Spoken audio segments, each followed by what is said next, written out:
It's podcasting time. Here we go. My name is James Pikeway, and I am joined on today's episode by the one and only Russell Williams. And I know what you're saying at this moment. Who is that? Yeah. Who's Russell Williams? And so let's frame this a little bit, because I don't know where this is going, but I can tell you exactly why we're doing this. Russell Williams, first and foremost, is my colleague at Zide University. He is an educator. He is a researcher. He's an innovator. He's a experimenter.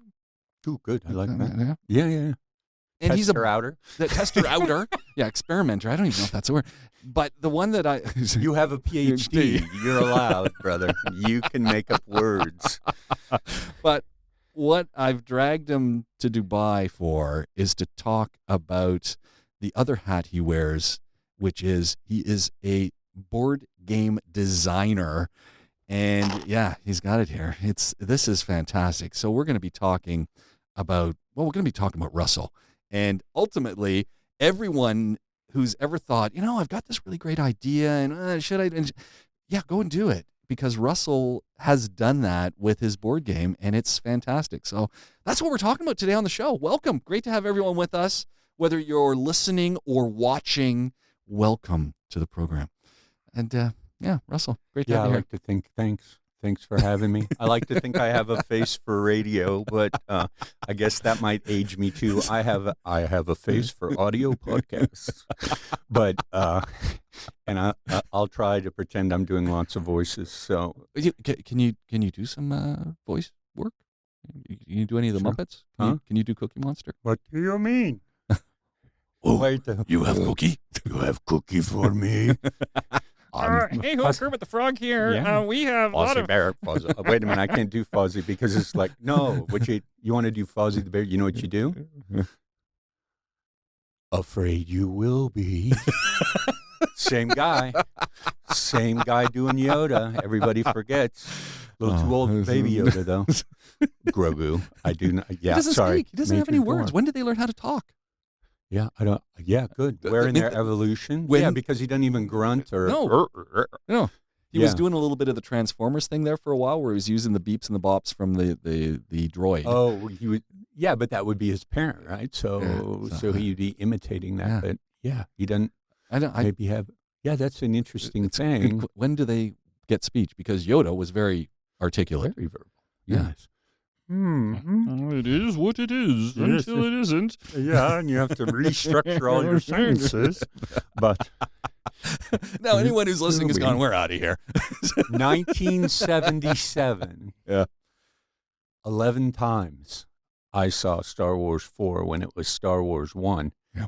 1977. That meant I saw them all in the theater. Yeah, as well. And it's interesting, all of the adults who remember being in that cinema, seeing it, and now they've got children like myself who have never, they weren't there the first runs, and my son, who has seen everything, watched all of the animations, he's a walking encyclopedia of Star Wars. He holds the canon in his hand. He does. And he looks at me and he says, well, you should know this, Dad.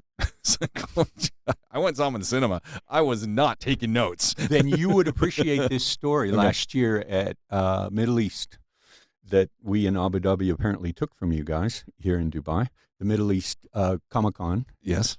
Anthony Daniels was there. Oh, man. And I thought to myself, no, I don't want to pay the extra money. It's not necessary. So we were sitting waiting for the woman who voiced Belle for my daughter, because Belle is a super strong, woman and everything, and she always loved Beauty and the Beast. Yeah. And he came in, and he was working the room. It's amazing. And I got a little emotional because hearing the voice and seeing the face, and he was so genuine. I said, I am absolutely paying for this man's autograph. So I had to go find a Funko for him to sign. Yeah. Then we went up there, and he was standing, not sitting. He was fully just like it was be like this. And then we're just talking, and he is taught at like Carnegie Mellon and stuff, so we could relate on a bunch. What a guy. Yeah. That's now one of my most prized autographs, and I'm not an autograph guy. Are you watching Ahsoka? No, I haven't yet because my wife is not into Okay. anything Star Okay. Wars-ish. Well, spoiler, he makes an appearance. Does he? The- Good. yeah. Good for him. I want him to keep giving him work because he's a robot. He's sort of eternal. Yeah. I don't know if you're watching Foundation at all, No, but it's Foundation. it's an Asimov book, Okay. and they're doing it on Apple TV. And there's a very important character in it who's the last survivor of the robot wars. Okay. And she basically runs Empire. And Empire is, never mind. It's I love Asimov. I grew up reading Asimov. She has gone beyond the 3 laws of robotics because she was reprogrammed to be able to harm humans and stuff like that. Yeah. And she is seriously, I don't know if I can say this word. She is a seriously. If you don't think you can say it, you can't say it. I cannot or I can. Well, it depends. What do you feel? What's your gut tell you? No, better not. Then better not. Okay, she is a seriously dangerous woman There you go. who is also a robot. And even when you think you've killed her, she can she doesn't heal, but I clearly watch too many superheroes. See, I can't even think now. And I love science fiction, but I like science in my fiction. Well, there you go. That's why Star Wars, or cowboy western, black hats, white hats. I mean, that's the original deal, right? That is. The previews, I thought that is the stupidest looking movie I ever saw. And then the next summer, I watched it 11 times. Well, it was really cool to watch it once from the back, sort of the wide view. Yeah. And then go down front. I was down front at the Cinerama Dome. Oh no, that would have been amazing. It was like 3D. You're sitting. Yeah, you're sitting. You're sitting, and it's filling up your peripheral. wow. I didn't watch the attack on the Death Star. I was in the attack. It was totally I think I may have gotten a little motion sick, but it was awesome. It was so cool.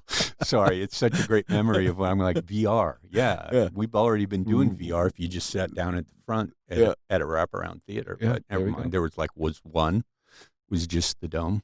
Yeah. Don't know if you've been to LA. I have been to LA. Yeah. Have you ever seen a movie there? I saw a movie at the Chinese theater. Okay. And then on the outskirts, we were in, I don't know what cinema we were in some place. It was amazing because they had a concierge in the cinema, and you went and sat down, and then someone actually came out and introduced the film.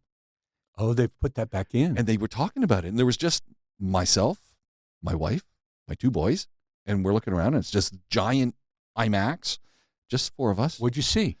This was 4 or 5 years ago. It was a John Wick film, I'm pretty sure. Yeah. Okay, that would work in that space. But you realize why they're doing it. The El Cap across the street. Oh, there you go.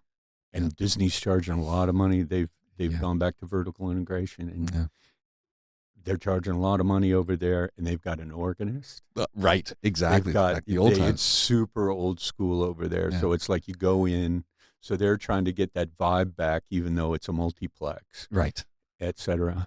But I could tell another story about the Chinese theater. Tell me. Do you remember the first Dune? Yes. David Lynch. Oh, yes. Okay, well, by the time I saw it, I'd read at least 6 of the 7 books. Okay. So you were Knew them very well. So you were a professor of Dune. Absolutely. And I was with my 2 best friends. I talked through the whole movie explaining to them what was happening. Oh, you were that guy. No. Normally in L.A., I would have been run out of town on a rail. I had people thanking me after because that film was so incomprehensible or inscrutable It was a that David they Lynch film. appreciated that I was giving an ongoing commentary.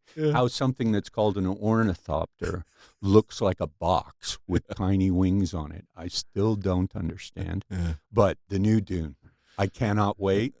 It's coming. And it's got Liwa in it, a mix of Liwa and Wadi Rum. Dude, that is Dune, totally. Yeah. So that's, no, and the characters are right. I don't think they're going to bring back, unfortunately, any Duncan Idaho, because I have to say, I seem to be a Polynesian actor fan. And I'm trying to get my mana on, but no, it's so good, and the actors are perfect. And my daughter can't wait for Lady Jessica to come back as not so wimpy, but as a seriously dangerous woman. There's a yeah. Think Tomb Raider. We're talking. No, because once she, Yeah. Sorry, I could get totally into Dune. It's one of the first books I've reread. I'm feeling now, I'm seeing these video versions that now I need to reread these books that I loved a very long time ago. Yeah. And it's only now they're starting to make them into decent films. But Denis Villeneuve, man, if his name's on a film, you should go see it because it will at least be beautiful. Someone's listening right now and they're going, okay, what are you guys actually talking about? No, and I did warn you that this happens. There. Yeah, and no, for sure. Yeah. So no, I'm glad the strike is over. Oh, thank goodness. Thank glad goodness. We're going to be the producing actors are some still striking. content. Aren't the actors still on strike? I thought the actors were joining in on that. No? Well, they came in on it in support, but have they decided to settle otherwise? I don't know. Because it is still the same issue. They're not, and they deserve it. I mean, sorry, I could now take us back into history of some of the guys who founded rock and roll. Yeah. Now in their 80s have to tour because, okay, let's call it what it was. White producers screwed them out of any money. Absolutely. And these guys were not highly educated. They were just talented. Yep. And, you made enough money in the moment to get all this cool stuff you could never afford. Yeah. But down the line, boom, you don't own any of your property. Yeah. And so other people are making money on it. And so what are they doing now? They've got to keep touring so that they can afford to live. Exactly. And who wants to be touring when they're 80 years old? They should be living off the fruits of their talent. Exactly. And the fact that they created something popular. Margaritaville, that's like at the end of the day. Exactly. He was chilling and owned a bar in Key West. And, he was a workaholic, that guy, though. I mean, it's amazing what he created from those humble beginnings. I've got the connection for you, and now I'm going to forget his name. He's now bald, the world champion surfer, one of the great surfers of all time. The GOAT? Are you talking the GOAT? Yeah. Kelly Slater? Yeah, Kelly Slater. Okay. Yeah. Did an homage because I follow them all.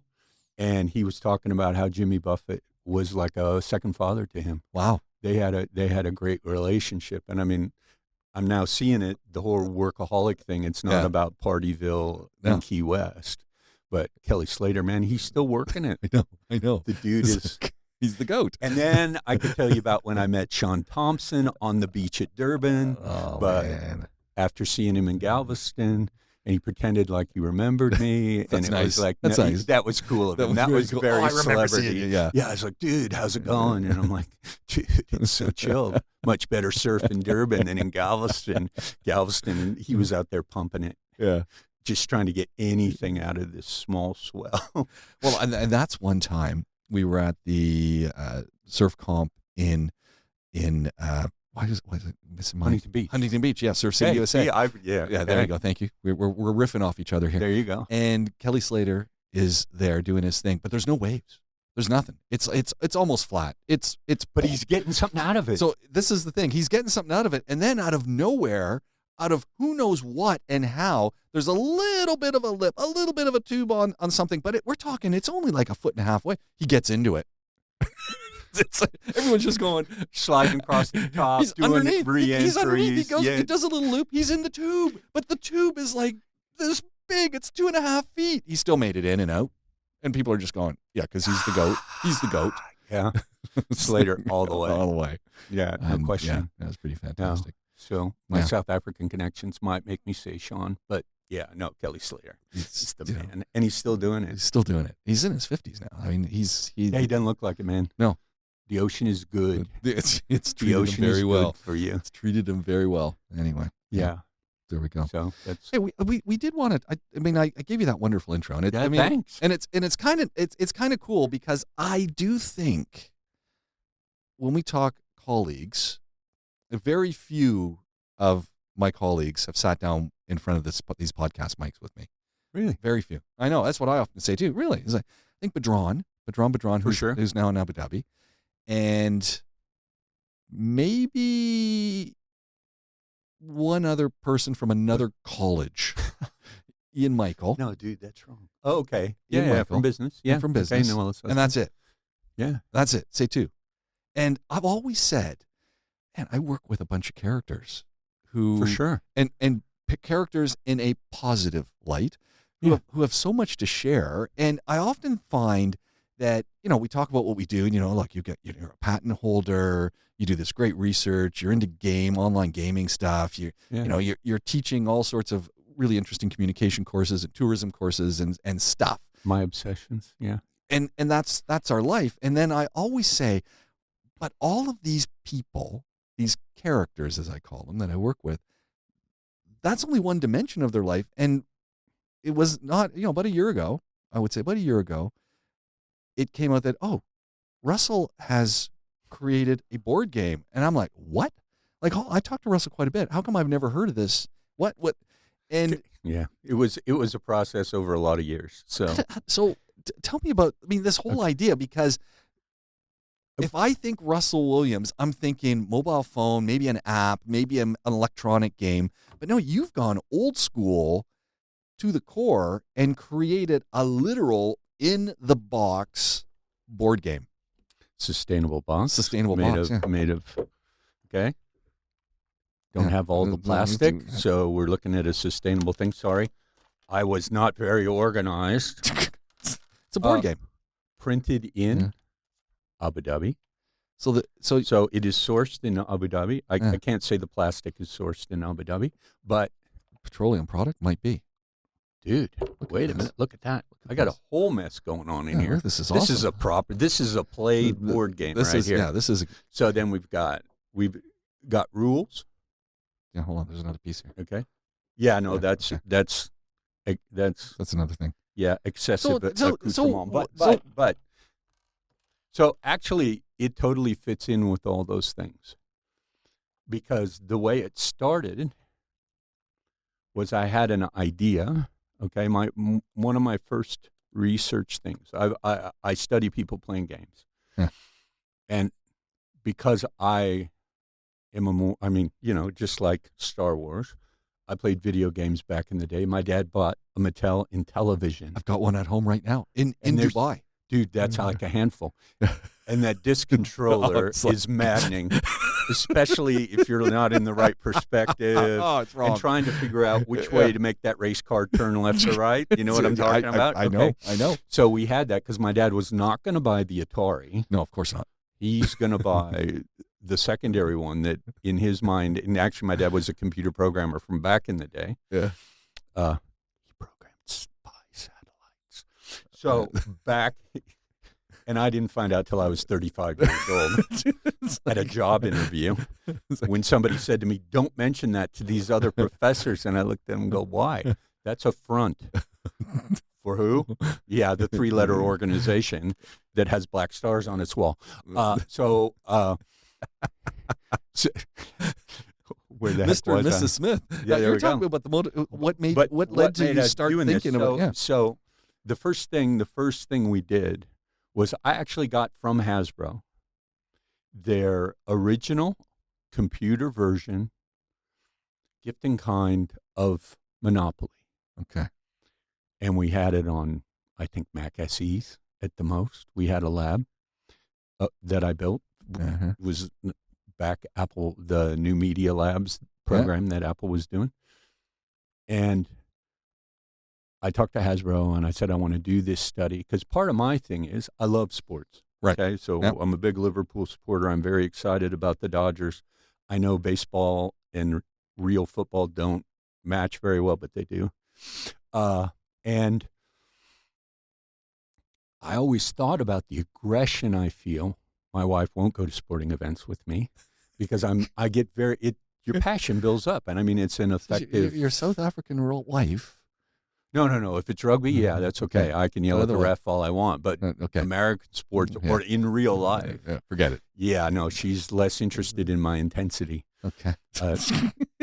Sorry, this conversation does send me down places because one of her things is I can tell when she's really into a game is when she says they can't possibly win.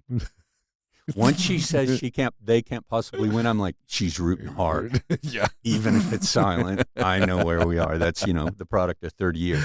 Yeah. But so part of my thing was I'm tired of seeing stuff about the study of individuals playing aggressive or violent games. Right. Let's see if there's any aggression associated with just a game. Right. I grew up in a house where we played games and we played for blood. So the simple as Snakes a and family, ladders. Snakes and ladders was with a hammer. no, Muggins. You know Muggins? Yes. Dominoes? Yeah, yeah. And you have to do the math with the fives. I was playing my grandfather.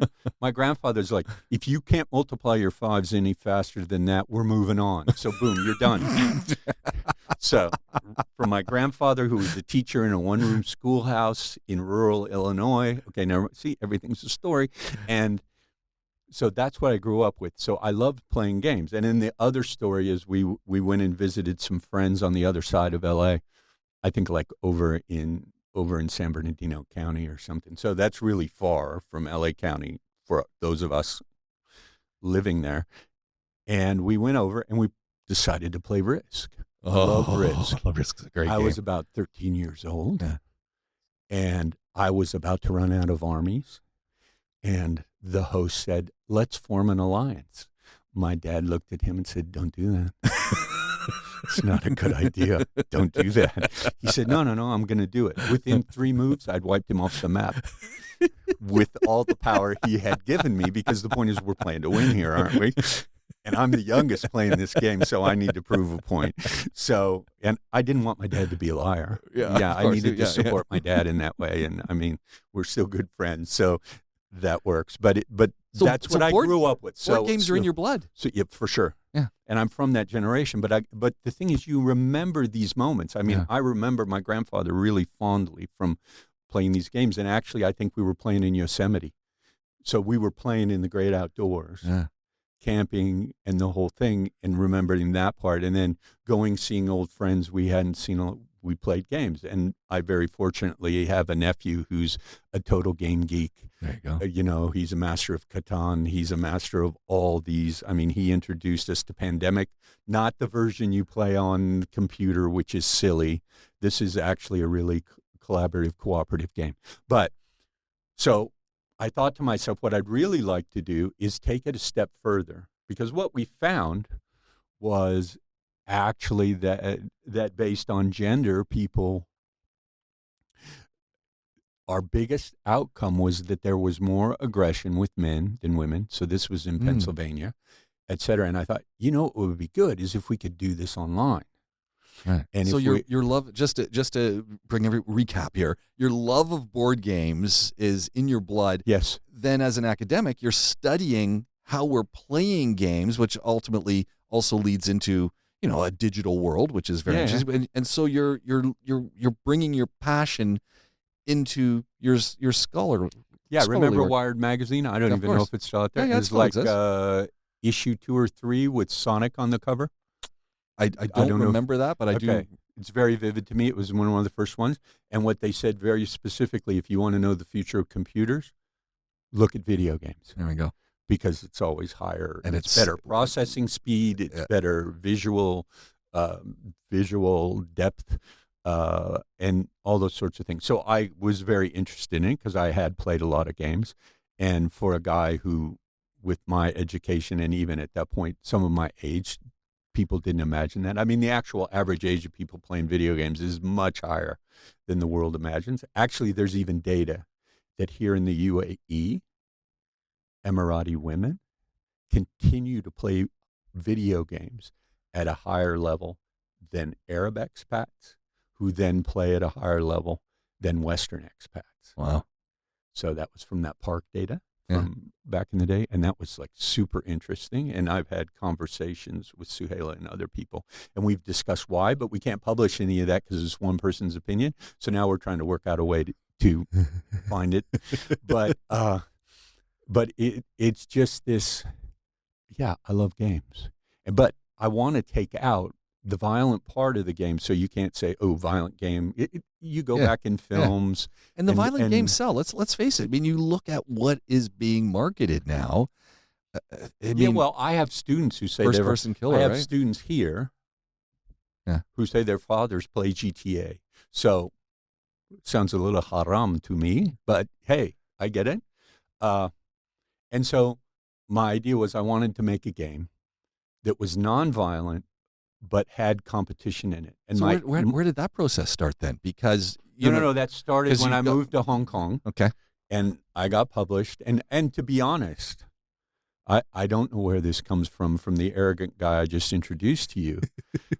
But I always thought my ideas weren't that great.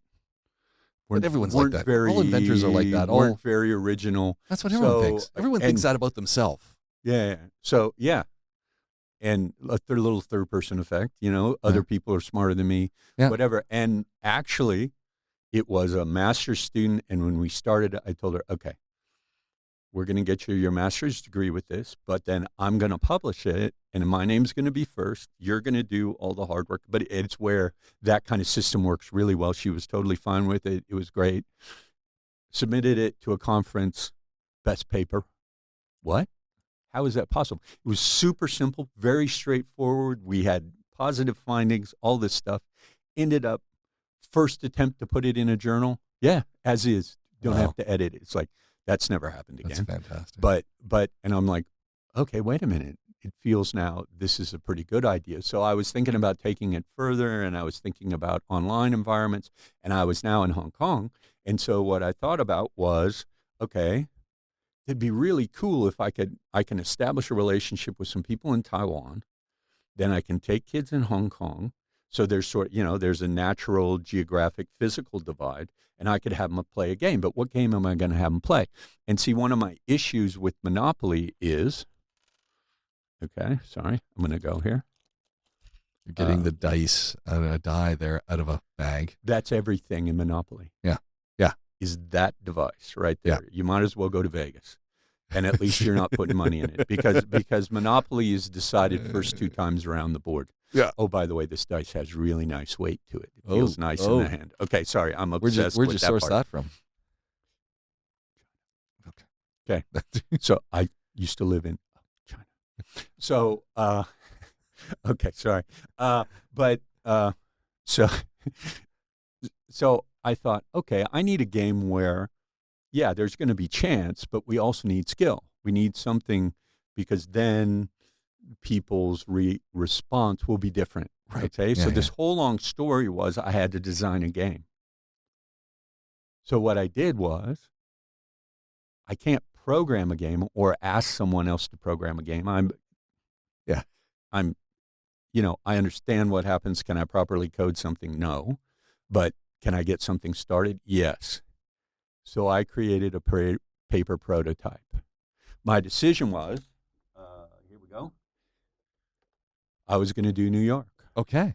Because I thought, okay, that will be a city that will have equal opportunity. The kids from Taiwan and Hong Kong have never been there. Yeah. So no one has an inherent advantage. Because if I did Hong Kong, inherent advantage. If I did Taipei, even if I did Beijing, you don't know how that's going to play out. Right. But I created a paper prototype, and then I thought, okay, but if I do the paper prototype, I got to figure out if it plays. Yeah. So I made a paper prototype. It went through a bunch of iterations, and actually, when I really started working on it, was 2003. Oh. Do you know what happened in 2003? COVID #1, SARS 1, because this recent one and the one that's still lingering is COVID SARS 2. Yeah. It was really interesting when I saw that, but I won't get into that part. But we weren't working in Hong Kong particularly, because it was serious, et cetera, especially since that was the place where it first spread from. It didn't start with us. It started in Guangzhou. Don't let anybody tell you differently. But I couldn't leave. So my wife and daughter left, but I couldn't leave. But I couldn't go to work. Uh-huh. So you had time. And I thought, I've got time. I've got this idea. I was learning Illustrator at the time. And I thought, let me start developing this thing. And it went through a bunch of, it used to require me to carry it. You know those blanket bags? Yes. Speaking of China, where you get the giant, like you go to Dragon Mart and you get yourself one of those things that'll burn up like that you shouldn't even wrap around you. But it's this huge bag. That's what was required for me to carry this around. And we had friends, poor South African friends in Hong Kong. And every time I came over, I would They're going, start. oh, not him again. Exactly. Yeah, because and these guys were actually jockeys, so they were very competitive individuals, so I could tap into that. And they started playing it. And they were like, this is kind of nice. And it's more complex than the Abu Dhabi one, apparently. And they liked playing it. And then all of a sudden it's like, wait a minute, let me take some home with me because my family has this history. And as long as I keep it kind of secret, I could potentially, get it patented, get it protected and things like that. Yeah. And they started playing it and they loved it. And I worked with my dad actually on the rules. A computer programmer is much better about rules and stuff like that than I am. I'm much more wing it kind of guy. And it took on a life of its own. And then we started working toward getting it patented. There's a lot of crazy things that happened when we finally printed it. There were some things that really made it impossible for me to sell. But I went to the 3 biggest toy shows in the world in the same year. And that year was 2007, 2008. When people were highly risk aversive. Yes. Good timing. You have amazing timing, Russell. Yes.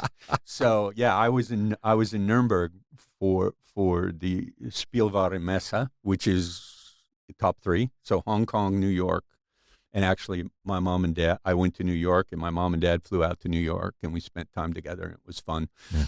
And I was wasting money, and by being there, because I had so many people say, "Oh, what a good idea!" Yeah, I really like you, but we don't want to take a risk. And even in the game business at that time, like even the people in the big box stores, they were telling people like Hasbro and the German companies and all kinds of people, "Yeah, what we're going to do is give you 2 shelves.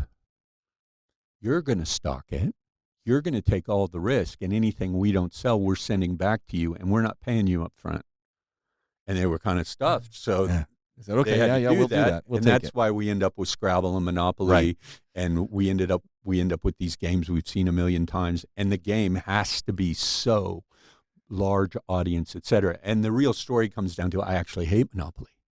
I've been asked so many times. Really? Yeah, I Why? do. What? Because the game's over on the first 2 rounds, right. and then we sit around and play 3.5 hours. It is pointless. But you already it's know inevitable. You know what the end involves. Who owns this side of the board over here, regardless of what it is, whether it's something in Beijing or whether it's Park Place or Broadway. And in fact, what's very interesting about that Monopoly, when my dad was in the Navy, my parents lived in Atlantic City, which is the model city of if you ever get a generic, and you're like, this feels New Yorky, but it's not. It's like, no, it's Atlantic City in New Jersey. And my daughter lives in New Jersey. So, never mind. It's weird things. But the idea would be here, you could see it was much more complicated, used to be. I've never been big on all the big plastic stuff because that would be somebody else I'd have to negotiate with. But here, essentially, it's a map. Okay. It's a map of the city, right? And the original version, this was built, and this is what's patented. Yeah. And it looks a little crazy, and people get really confused by it. But the whole point is, you travel around the city just like you would. Right. If you want to turn left, turn left. If you want to turn right, you turn right. And the only thing that stops you is if somebody's in your way. You can't go through a spot that somebody else is on. So then you have to readjust.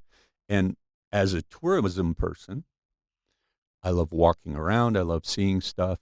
And actually, diehard game people would prefer this to the game I have here, but the game I've made. But it gets confusing to people. It's very hard to take 3-dimensional life and have people understand it 2-dimensionally. I sent a copy or handed a copy to the people at the New York Transit Museum because I was looking for outlets, and they said we tried for 45 minutes and couldn't figure out how to play. It's like, have you ever walked down the street in Manhattan? What are you talking about? Hard to play. So there's a million things going on here, but so that's way too much history. But the point is, I loved it, and since doing this and moving forward, I invented a few other games along the way that involved some different things with the dice and some different ideas. And then I started having students here play it, and even in my writing for PR class, which was with male students one summer, I said, you know what? I'm going to be the client. Let's have them play the game, and then they have the client in the room, which is me. I'm going to teach them how to write, and then I'm going to say whether I like the writing as both the teacher and the client.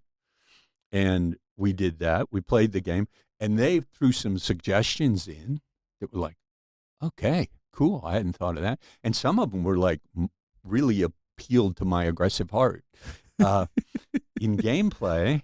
And so the game started to evolve, and even there was a point where I was having some students play it, and they're like, yeah, it's nice. I said, okay, that's not a good response. What do you want?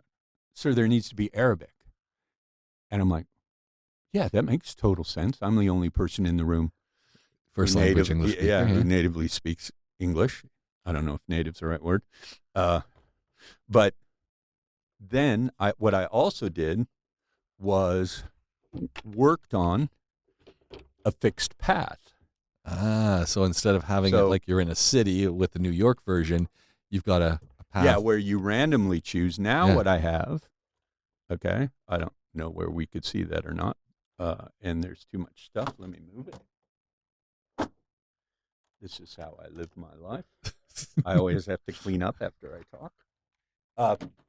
No, but so it's a fixed path. But I even created some optional pathways, and it's incorporated. The spaces actually look very similar to the other one, but what you're doing is you're starting at the airport, and you're traveling around town. And I have actually ultimately devised 9 different games you can play on this board. Really? Yeah. So this is okay. So, but what I include in the game is 5, the rules of 5 different ones. And it came from games, and that's where time and the evolution of an idea, time makes that happen. Because you see it, you play it, you try it, you do all those things. Urban Excursions, the game's called Abu Dhabi. It literally is taking you through, in a sense, the emirate, really, and the city. Well, it's the city. It's the city. Yeah, there's not a lot of the emirate. Okay. So it's really taking you through the city. Walk me through sort of the game that people might play first. Okay, the game people play first, easy peasy. It's a race. You start here, you go around, you come back here. First person back here on an exact roll wins the game. Now, see, this is why this is terrible over here, but I do have really snappy. Oh, gosh. I was supposed to prepare for this, and we were busy chatting. It's okay. So it didn't happen. So what happens you don't like Monopoly. No, because I like, okay. But you've through all of your years of playing things like Risk and Monopoly and, the list goes on and on. Yeah. You've fine-tuned the experience. That idea. Yeah. And the point is, you can't take chance out of the game. Right. But I want there to be some strategy.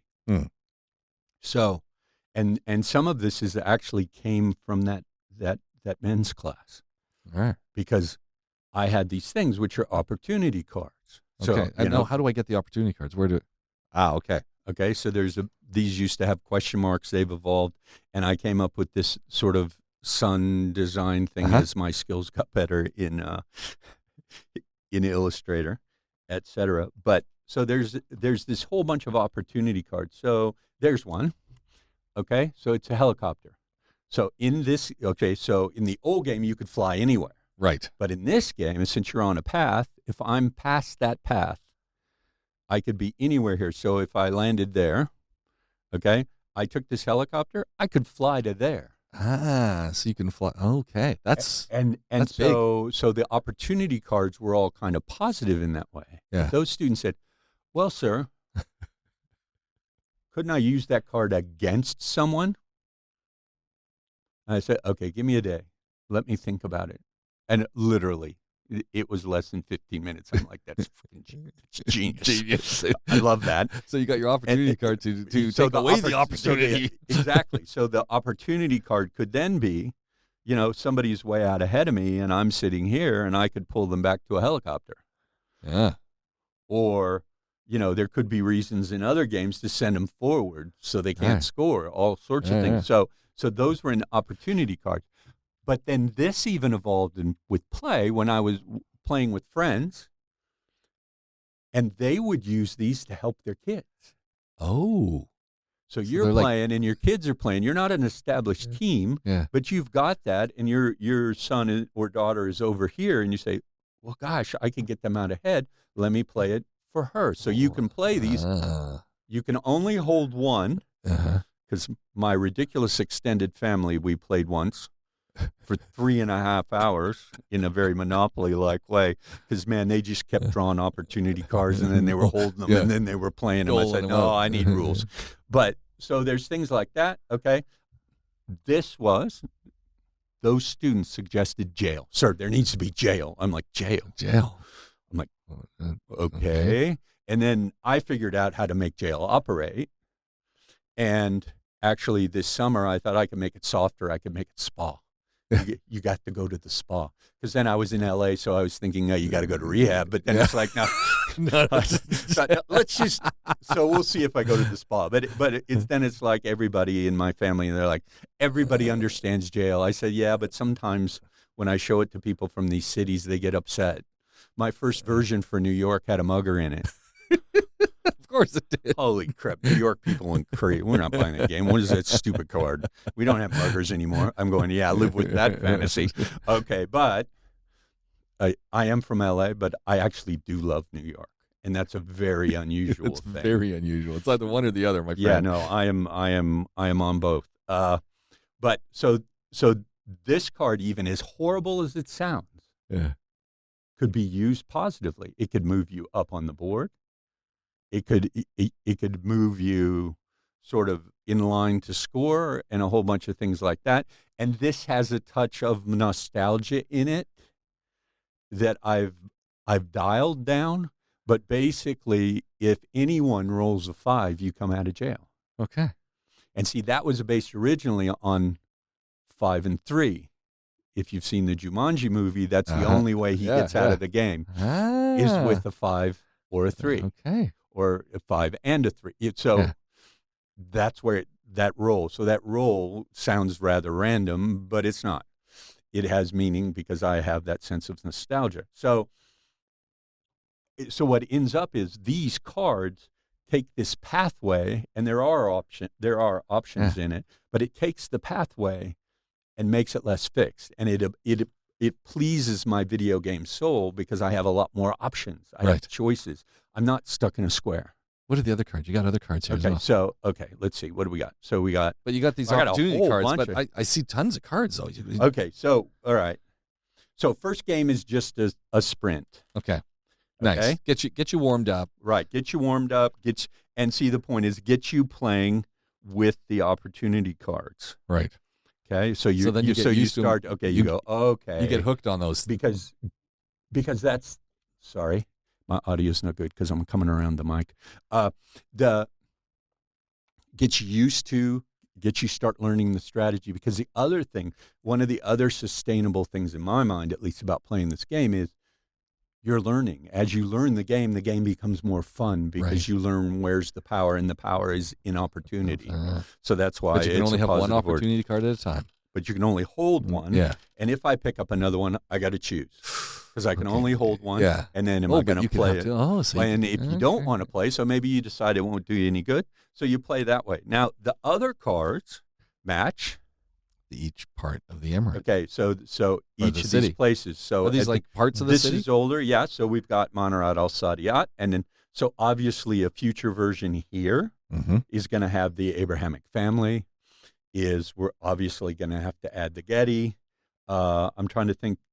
What's over here? So we've got Jebel Mangroves. I mean, that's pretty modern. Sorry, now I'm spacing out on some other new stuff here.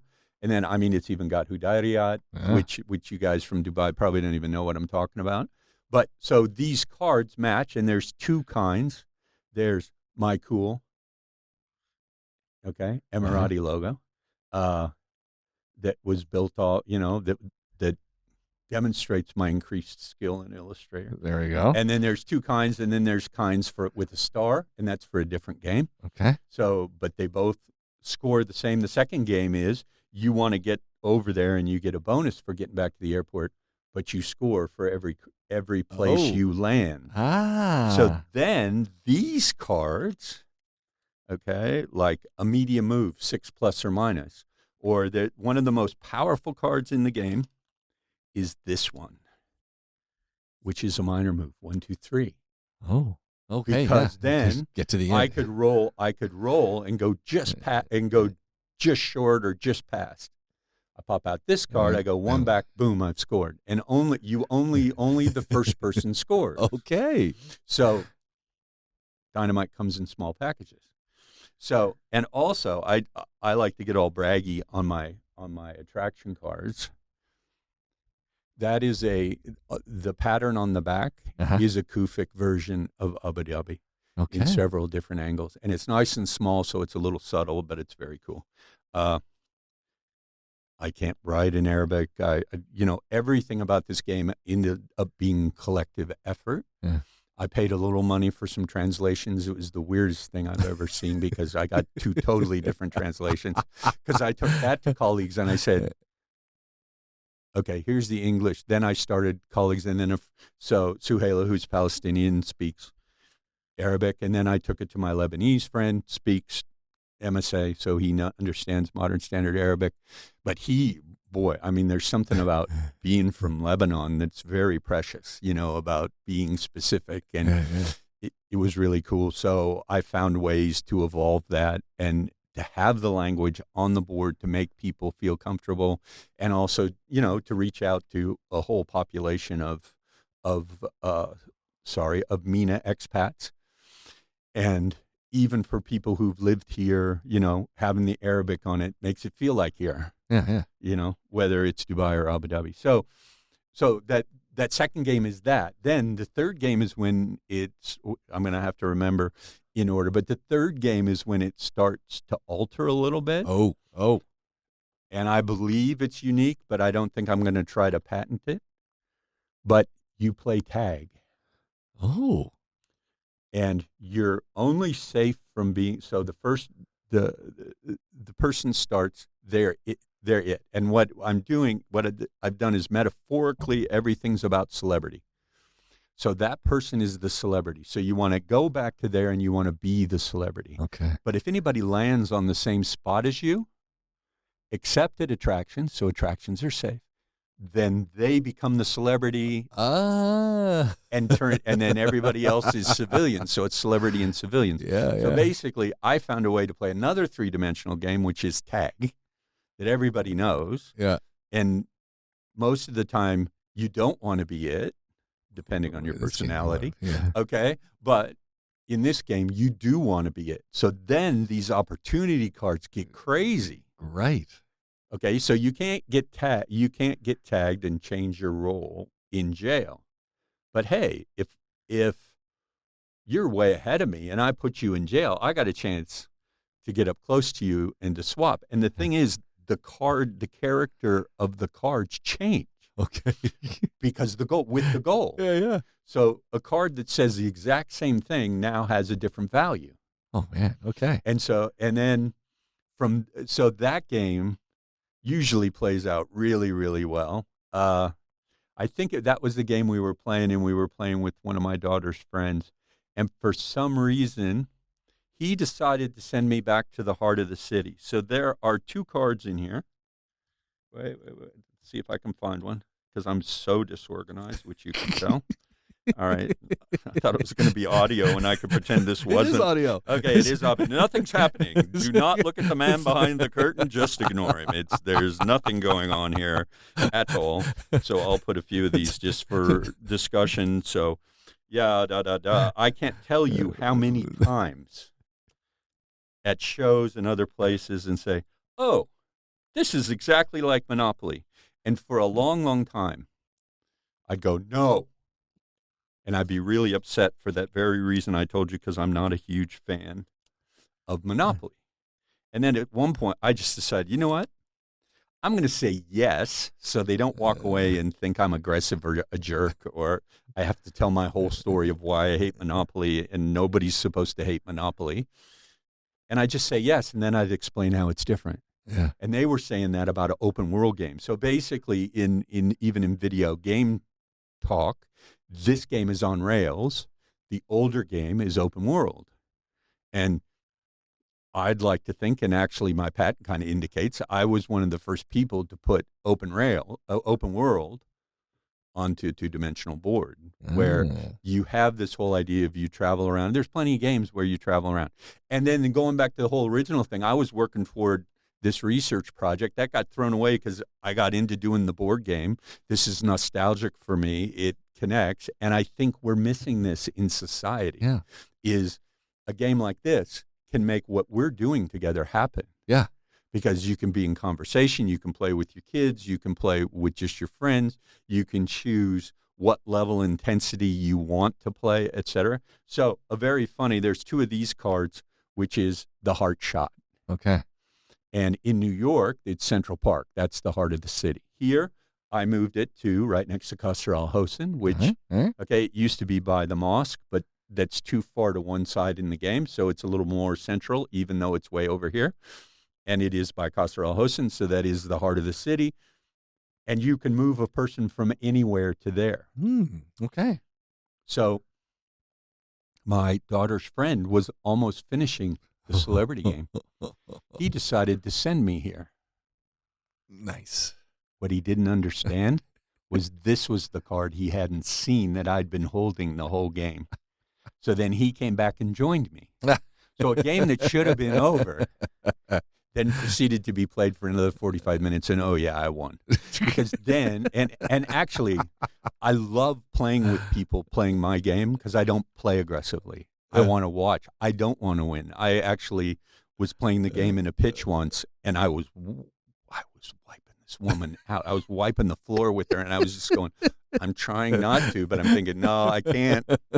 She'll know if I lay down. And then what I loved about the game is the game turned. All right. Because she got smarter playing it. Yeah. She figured out, and the dice turned, and the cards turned a little bit, and she started using them more effectively, and she ended up winning, and I felt good. Did they decide to distribute the game? No. But it might happen yet, though. Yeah. You know? Yeah. Well, so, this becomes the challenge, doesn't it? Because like we've talked about several of the different games on this one game.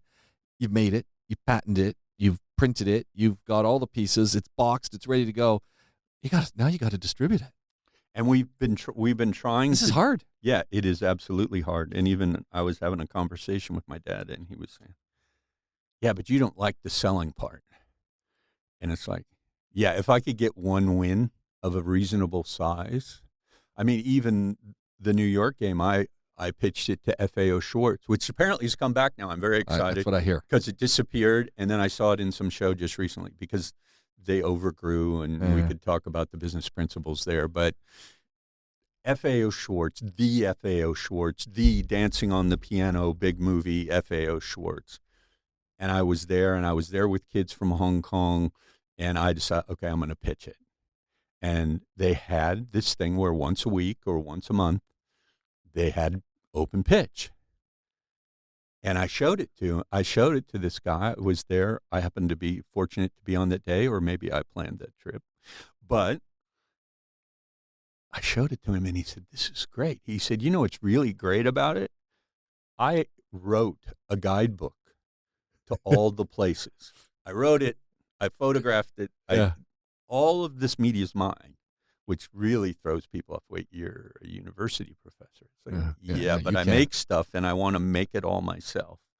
And this guy said, "It's fantastic because we've got all these games that name places." I had train stops. I had bus routes. And I showed it to you. I told you the address. Especially now in the days of, with everybody having GPS, all you have to do is punch in the address. So you can get there. I mean, nowadays, yeah. So, and he really liked that. But then he says, but That's always a but. I could only take like 10 copies. And I'm like, okay, I'm not sure how to price 10 copies in a way that's affordable for anybody, because printing, even at 1,000 copies, it's too much money. You can't bring the price. Everything's about volume, everything's about scale, everything's about economies of scale. But I feel good because maybe that door's open again, and maybe they won't do it again. That opportunity is probably once in a lifetime. But he really did legitimately like it, and he's like, but because it's brand new, et cetera, there's always we'd have excuses. to test, we'd have to make sure it's going off the shelf. And I'm thinking, so I have to print 1,000 games. I got to underprice it to you so you can price it reasonably to tourists and whoever's coming into FAO. And so you and I get that sentimentality of FAO. I mean, it's like the world's toy store as far as I'm concerned. If I could be in there, that, maybe if I could get 10, but they, whatever, I'll leave that alone. It's a whole bunch of what ifs, but it's just that idea that I can't bear that risk as an entrepreneur. Yeah. The game and toy business has massive barriers to entry because Hasbro, Mattel control it all, and the Barbie movie's not going to help that any, okay, because it's going to push the brand forward. The fact that they're doing Transformers and all these movies, that they've smartly jumped into that business, that they're constant, people are paying money to watch 1.5 hour commercials. Yeah. It's crazy. When I was watching Barbie, I'm sitting there going, wait a minute. Okay, I understand I paid for Oppenheimer. I understand I paid for that. But now I'm paying because of my daughter. We did the Barbieheimer thing. I don't know if you know about that thing among Gen Z. We Barbieheimered in L.A. Okay. So, very different films. Both have their qualities. Obviously Barbie can't touch Oppenheimer. And if you haven't seen it, you should go see it. Anybody who's listening at all, it's unbelievable. Christopher Nolan makes amazing movies too. And it's like I'm watching a commercial and I'm thinking, this is another place where they get recognized more and more and more. Yeah. And it's just hard to get into. And the fact is, you've got the retail end. So the thing you're talking about selling it. So we're trying to sell it through social media, et cetera. But once again, the timing's off. It's hard. And people often say, "Oh yeah, I'm going to put this up on Insta or I'm going to use Facebook's like it's going to magically." Yeah, it is a hard business, and it's a slog, and you have to be committed. It's a job. Yeah, it's a job. It's actually a lot of what my oldest daughter does in PR in New Jersey for the New Jersey government. I mean, is trying to convince old guys that social is significant, and then they go, okay, it's significant. You can just do it. And she's like, no, that's not really true. It's like, I would be very good at it, but then you also want me doing press relations, and you also want me to write your speeches and to write talking points. It's like, that's a whole bunch of jobs. Yeah. And for one person, because even when I first showed this, a couple of my nephews were like, Ross, that's a good idea, man. Let's make a game. And I'm sitting there going, yeah, that sounds nice. The making the game part, because it's like, dude, you got to make something somebody wants to play. And you think this didn't come from my sweat, blood, and tears. It did. But no, so that is the challenge. And now, I mean, what I'm thinking about is pre-Grand Prix. Okay. Yeah. To try to get into, Borders, to try to get into some of the shops. I mean, Carrefour does some games. And the thing is, for here, this is my start because it's in the city where I love. I mean, obviously, in a whole bunch of ways, Dubai is a bigger market, and that even sets me. I have this underdog attitude. I think you probably get that it's like, well, let me make an Abu Dhabi game, and then, but then I'm at the Dubai airport, and I'm going, man, because everybody sees this and goes tourist, and to me, that's not where my head's at. I think everybody would want to play it. I mean, I'm thinking schools. I'm thinking you just put this in schools. You learn some geography. You learn strategy. You learn strategic critical thinking. Honestly, you're learning about the country. I mean, this to me is a no-brainer. I've mapped out the whole country. That I think a lot of even a lot of my students down in Abu Dhabi, they've never even heard of Fossil Dunes, which is one of the coolest places in Abu Dhabi. I've been. I'm guessing there you go. Yeah. Here's the guy from Dubai. He's been to Fossil Dunes. They're actually developing it now. Wow, that's all. That Abu Dhabi tourism always is makes now me developing. sad when they start to develop these things because I got there, got stuck on the way, and you know how it is. Yeah, and that whole area is very unique because there's like the reserve, and it's near the camel track and all that stuff out there, and it's very cool.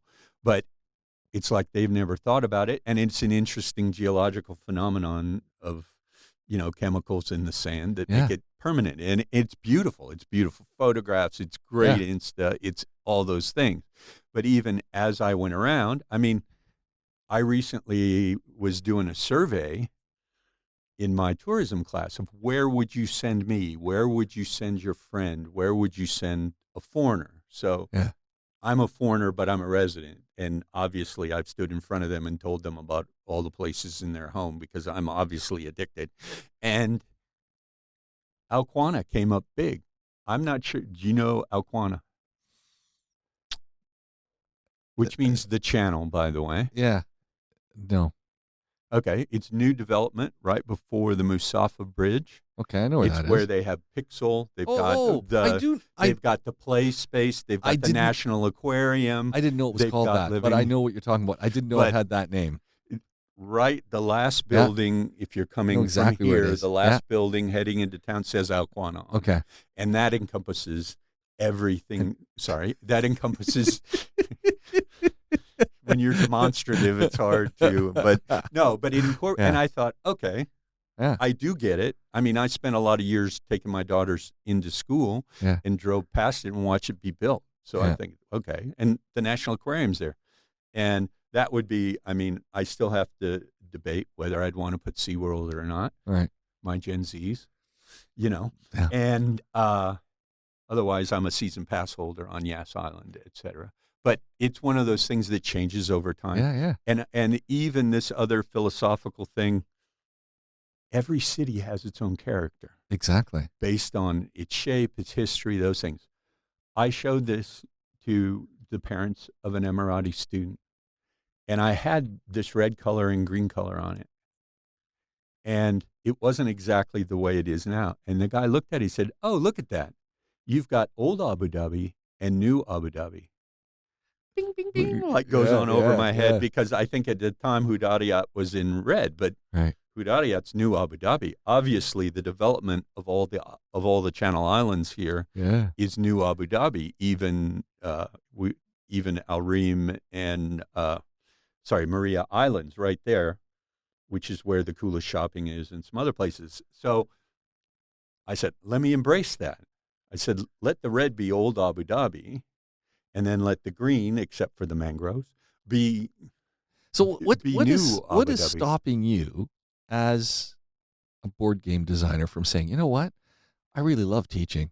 I'm going to go into this. I'm going to put all my eggs into this basket, and I am going. Have you met my wife? It's hypothetical. It's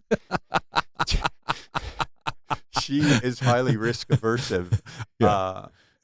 I'm not so much. And that's the issue, right? It's there's a risk. Yeah. Well, any entrepreneurship in that sense. I mean, I have something to sell, and quite honestly, I can talk, I can teach, and I love this.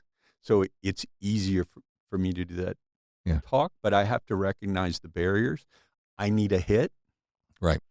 And it's not really happening in social media. I need to bombard my contacts on WhatsApp, and I need to do those things. But will that ultimately even sell those 1,000 games sitting in my villa? So, do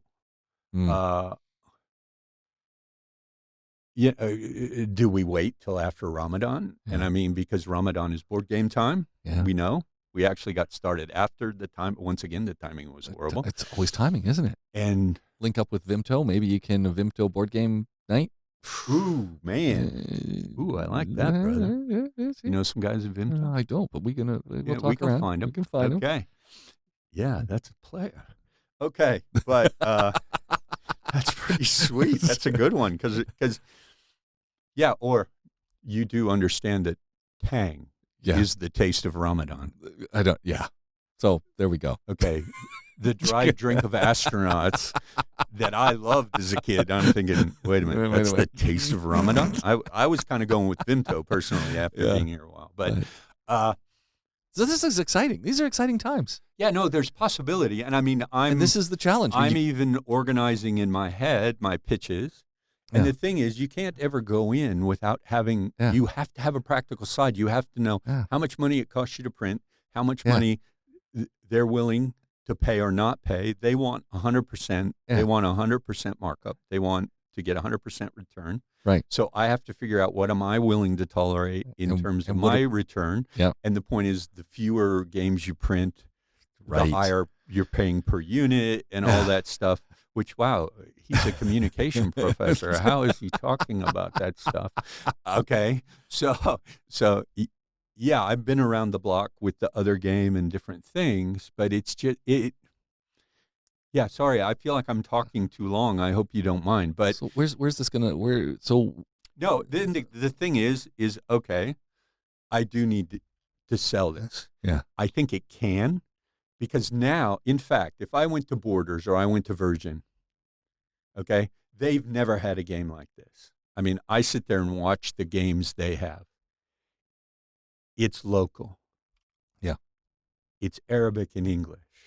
Yep. Even if I just find the names of all the shops at the airport, what's happening in Abu Dhabi? Yeah. Got the new on Flag the new terminal. Day. Flag Day, we're opening a new terminal. Yeah. Okay. We need. If somebody wanted something custom, it'd be a reprint, but it could be. And I mean, I've thought about it. I put a little sticker on the cover. There you go. It's done. You don't reprint anything. There you go. Nice. I went to ATM and actually got good response from people. There we go. At the travel market. Yeah. The guys at Saudi seem to get it. The people at Qatar, people in the region. And then my brain, I mean, I look up at like their route map and I go, wait a minute, I can make that route map. Because once you've sort of made something, your head goes into a different space to where I personally see games everywhere. People are listening right now. And Inshallah. And they're watching. Okay. And they're now saying, how do I get one of these? How do we find you? How do we get in touch? Where do we go? Okay. So we're on Instagram. It's wait, I'm gonna have to find it. I haven't been on Insta in quite a while. Let me see here. And this is always that challenge, right? It's getting to them as somebody who knows, and then do you want to? Oh, sorry. Let's go there. Let me change. This is a live podcast. Sorry, I apologize. I'm not doing spectacularly well, and then it's like my daughters. You're the worst typist, etc. But okay, we've got a WhatsApp. We've got there it is. Okay. It's at UrbanX. UrbanX.game. .game. Yeah. UrbanX.game. Yeah, and then from there it'll give you the link to the WhatsApp. We've got a Abu Dhabi Islamic. You got a webpage as well for all this? No, not right now. So you're doing it all through Insta. Yeah, we're doing Insta and WhatsApp. Okay. And see, WhatsApp is evolving right with us, which is pretty cool if we could get more people on it. But like the Urban X game and the different things. And I mean, we've also actually, this contributes to my teaching because I teach social media. I mean, we've been bombarded by hucksters. Yeah. People, offering you clicks and follows. And I mean, then we paid one person and then Rochelle was going nuts. She says, I got to take all these people off of here. These aren't legit. No. This came from a click farm. Yeah. No, you need to sell the game. You need real people who are playing it, who are talking about it, who are showing it, who are... Exactly. And that's why I want to talk to you, or if we can evolve things. But I mean, obviously, I have to be honest, for making a Dubai game, that's less than a month, and I'm all over it. Yeah. And each time I make one, I mean, I keep thinking about a new New York game because a few years ago, I talked to people at ATM from New York. Yeah. And the woman was, we're so tired of all the emphasis being on Manhattan. And it's like, yeah, I get it. It's a 5-borough town. But try to put 5 boroughs on a board game. Yeah. Or even Los Angeles. Try to put the greater LA area, because Disneyland's not in LA. Yeah. And most people don't get that. It's down in the OC. Yeah. And people from the OC don't want me to say the OC. Of course not. Okay. Orange County. But sorry, that's California humor.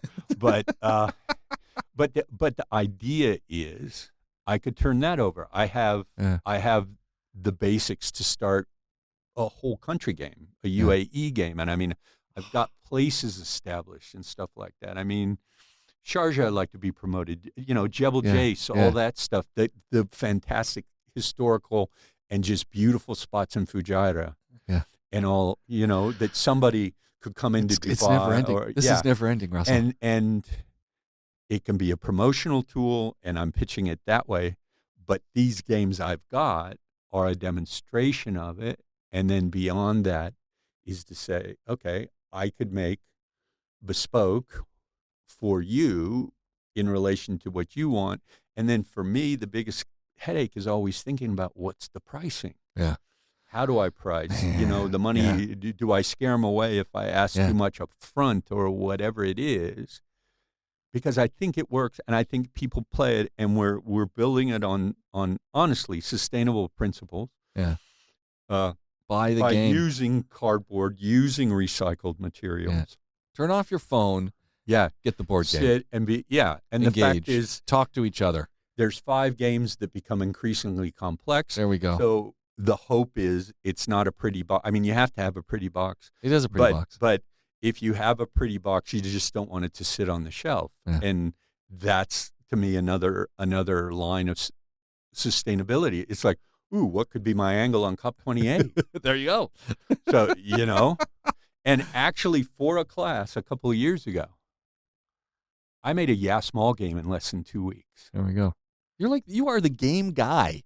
Kind of, yeah. Yeah. Yeah, because I've seen people, they've got interesting visuals and graphics and maps and things like that. But no, I want to make the map sing. Actually, 3 times for my daughter's birthday, we played this in the real world. The last one was March 15th, 2020. The next day, Abu Dhabi closed. And it was for quarantine. And it was the best this game ever was. I mean, and it worked because I had former students at Warner Brothers. Yeah. I had guys at Yas Marina Circuit who understood what I wanted to do with their go-karts with 15 kids. Yeah. And then the Louvre is priced fantastically anyway. Yeah. So we were doing the whole offer. There we go. And then going to Qasr Al Hosn and going to Hudayriyat and doing something physical. And it was like, it's something we started back in Hong Kong, but taking all those game shows that I love to watch, those competitive. Now, how do we make this into a cool kids party? Yeah. And the parents love it. Was great here. I got to know this whole other promotion angle right there. That it's about team building and all those other things. Yeah. And see, that's just how my brain works. And I have a book chapter in a tourism and technology book that actually shows my prototype for a mobile app. There we go. And it's a mobile app game. But Abu Dhabi Tourism has a new app, but I can put the game in it. There we go. In the sense of, I think that gets you more return visits. Think about that obsession. I mean, I don't play Candy Crush anymore. I thought, I played too much. Now I've played Toon Blast and something out Smash, 5 times as much on both than I ever played Candy Crush. But, Candy Crush was my gateway into those addictive time killer games. But people like games. Russell, this has been a lot of fun. I hope so. Thank you very much for coming out. All right. Getting into this conversation. The Abu Dhabi game, Urban Excursions. Here's how you find them. Go to Instagram, urbanx.game, and buy it. And please, any chance you get to hang out with Russell, you want to. We're going to get you back. We're going to do this again. We're going to do part 2. Thank you very much. Cool. I'm James Spikeaway. Russell Williams joining me on the podcast. This has been extraordinary. Share it with your friends and buy the game. Instagram, urbanx.game. Talk to you real soon.